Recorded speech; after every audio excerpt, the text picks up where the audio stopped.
Assalamualaikum warahmatullahi wabarakatuh. Kami dari kelompok 3, saya Yuliana Barokah. Saya Fitri Mustafiro. Dan saya Fitri Hidayati. Kami akan memenuhi tugas UAS metodologi pembelajaran bahasa Arab yang diampu oleh Ustazah Khairani Astina MPD dengan tema pembelajaran kemahiran berbicara atau kalam. Yang dengan ini mempunyai 3 subpoin. Yang pertama yaitu tujuan pembelajaran maharo kalam, yang kedua yaitu teknik pembelajaran maharo kalam, dan yang terakhir yaitu Materi dan praktek berbicara maharo kalam. Yang pertama, poin A, tujuan dari pembelajaran maharo kalam. Setelah pembelajaran ini selesai, peserta latihan diharapkan mampu. Yang pertama, menjelaskan hakikat pembelajaran bahasa Arab. Kemudian yang kedua, dapat mengimplementasikan teknik pembelajaran maharoh kalam yang komunikatif, inovatif, dan interaktif. Kemudian yang ketiga, dapat menggunakan bahasa Arab sebagai alat komunikasi lisan, baik di kelas bahasa Arab maupun di luar kelas, dengan memperhatikan pelafalan, kelancaran, teknik dan tekanan dan intonasi, tata bahasa, dan konteks tuturan. Ini untuk yang ketiga, sebagai contohnya itu pelafalan, bagaimana sih siswa tersebut dapat melafalkan secara baik. intonasi. Jadi ada kelancaran juga, jadi dilatih untuk bisa lancar, bisa berbicara. Kemudian ada tekanan dan intonasi, jadi ada tekanannya nggak lurus aja gitu. Kayak contohnya kayak bacaan marhalatus syabab ahammu marhalatin fil hayatil insan wa aghla tarwatin indal ummati. Jadi nggak lurus aja kan, ada komahnya, berarti dibaca komah insan, ada tanya, ada titik, ada komah, jadi disesuaikan. Banyak itulah. Contohnya bisa ada banyak sih.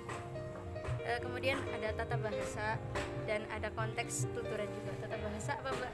Bahasa kan susunan kalimat kan. Oh ya, berarti ada susunan kalimat, terus konteks tuturan apa yang dibicarakan itu sendiri. Ini akan dijelaskan oleh Mbak Ana untuk poin yang kedua. Ya, selanjutnya yaitu teknik pembelajaran apa? Teknik pembelajaran maharo kalam. Jadi secara umum teknik pembelajaran maharo kalam itu ada 2. Yang pertama yaitu teknik pembelajaran maharo kalam secara apa itu namanya? Secara terbimbing. Yang kedua itu teknik pembelajaran maharo kalam secara luas. Secara bebas. Nah, yang pertama itu teknik pembelajaran maharo kalam secara terbimbing itu seperti guru memberikan contoh tentang apa yang mau diucapkan, terus guru mencontohkan, terus setelah itu si siswa menirukan. Itu maharo kalam terbimbing. Terus yang kedua itu maharo kalam bebas.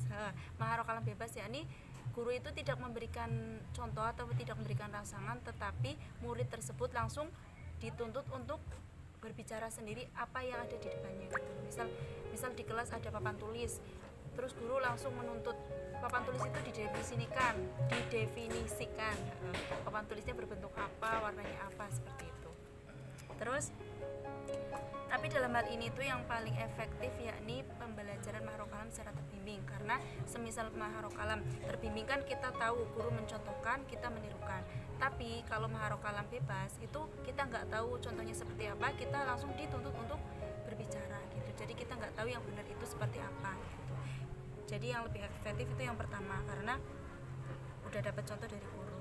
Terus di sini ada beberapa langkah dalam pembelajaran maharo kalam. Yang pertama yaitu latihan mengidentifikasi. Dalam latihan mengidentifikasi itu ada 3. Yang pertama yaitu guru menyebutkan satu kosakata, terus si murid dituntut atau disuruh membuat kosakata yang mirip. Contoh kayak misal guru menyebutkan roksun, kan artinya kepala, terus si murid menyebutkan sya'run yang artinya rambut, kan berhubungan rambut sama kepala. Terus yang kedua guru menyebutkan komisun, si murid menyebutkan saupun. Komisun kan baju kurung atau gamis kan ya. Terus kalau saupun itu baju. Itu cara yang pertama. Yang kedua yaitu guru menyebutkan satu kata, siswa menyebutkan satu kata yang tidak berhubungan dengan kata yang disebutkan oleh guru. Contohnya, guru menyebutkan kolamun yang artinya pulpen atau pensil. Murid menyebutkan mauzun yang artinya pisang, kan tidak berhubungan. Terus yang terakhir yaitu guru menyebutkan satu kata benda, murid menyebutkan satu kata sifat. Contoh, guru menyebutkan Ahmadu, murid menyebutkan Jamil, itu kan Ahmad ganteng.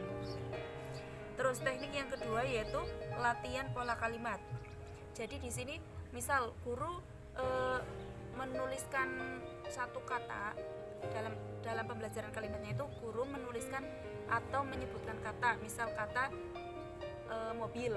Nah, terus si muridnya itu disuruh untuk membuat kalimat dari kata mobil tersebut. Misal Ahmad yadhabu ila Jakarta manga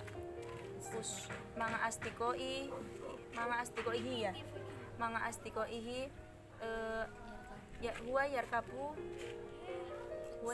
asayaroh gitu. Jadi katanya lafal asayaroh, nanti dibuat kalimatnya seperti itu. Terus yang ketiga yaitu latihan percakapan. Dalam latihan tersebut itu ada 6 cara. Yang pertama, guru memberikan atau menjelaskan apa yang akan dibicarakan dalam tema tersebut. Misal temanya kelas ataupun kamar tidur atau kamar belajar. Nanti guru menyebutkan temanya tersebut kepada anaknya biar anak tersebut tahu tema yang akan dibahas itu tentang apa.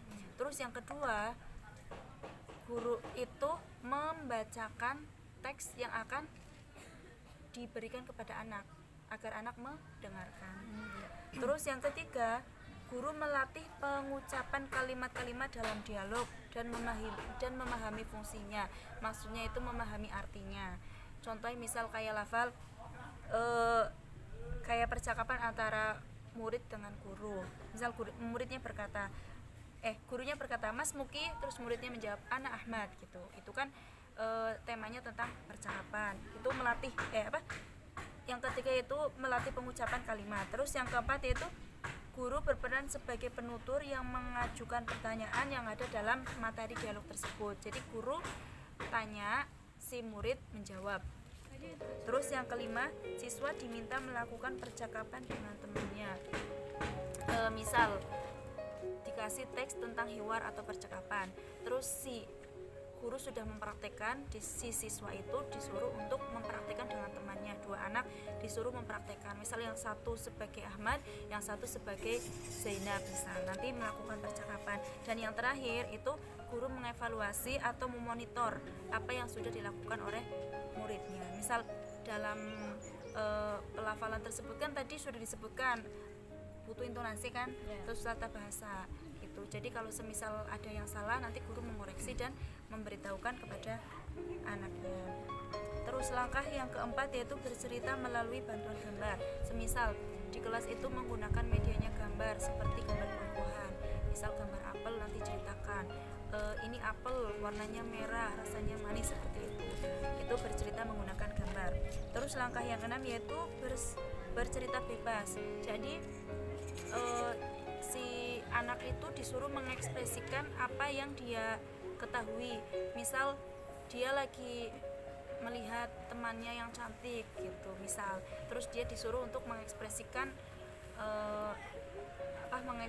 untuk mendefinisikan si temannya tersebut yang cantik. Misal Hia Fitri Hidayati, Hia Jamila gitu, terus dan lain sebagainya. Terus yang keenam yaitu wawancara, yakni misal ada 2 murid, yang satu itu mewawancari temannya, tapi wawancaranya itu menggunakan bahasa Arab. Terus yang ketujuh yakni pidato, tentunya itu pidato dengan menggunakan bahasa Arab. Dan yang terakhir yaitu diskusi. Diskusi selain sebagai alat untuk mengukur kemampuan siswa dalam berbicara, dalam berargumentasi, juga dapat mengukur kemampuan siswa dalam berbicara. Yang pastinya diskusi tersebut dilakukan dengan menggunakan bahasa Arab. sekian dari saya. Selanjutnya akan dilanjutkan oleh Mbak Fitri Mustafiro. Ya, begitulah penjelasan dari saya. Selanjutnya akan dilanjutkan oleh Mbak Fitri Mustafiro dengan tema materi dan latihan atau praktik maharok kalam. Baik, saya lanjutkan. Di sini langsung prakteknya maharoh kalamnya. Ada beberapa contoh di sini yang bisa saya jelaskan satu persatu. Yang pertama yaitu yuqalu li sahibi alladhi yanjah aw yasta'mil. Diucapkan ketika teman sukses dalam pekerjaannya. Seperti kata mabruk, barakallahu fiik. Terus yang kedua yuqalu li sahibi alladhi yatazawwaj. Diucapkan ketika teman yang baru saja menikah. Seperti birrifa wal banin, syukran lakum, barakallahu fiik. Yang ketiga yuqalu li sahibik alladhi yaqumu minan naum. Diucapkan kepada teman yang baru saja bangun dari tidur. Seperti sohan naum, sohallahu yadak. Yang keempat yuqalu lima yati ilaik au yazuruk lidhaif. Diucapkan kepada orang yang berkunjung kepada kita atau tamu. Seperti ahlan ya akhi, ahlan ya ukhti, ahlan bika syukron. Terus yang kelima yuqalu li sahibik alladhi nuzulu bihi musibah. Ketika teman ditimpa musibah. Hada qadaru malatif atau alhamdulillah ala kulli khair. Yang keenam yuqalu li sahibik alladhi yantahi min ayyi shalah. Diucapkan ketika kita mengajak teman ketika teman berhenti beribadah. Seperti kita ngomongin haram, ayo kita sholat jam'an insyaallah. Terus yang ketujuh yuqalu li sahibik alladhi yalbasu libasan jadidan aw yun'amu ni'mah. Ketika teman mendapatkan pakaian baru atau ketika dia diberi nikmat.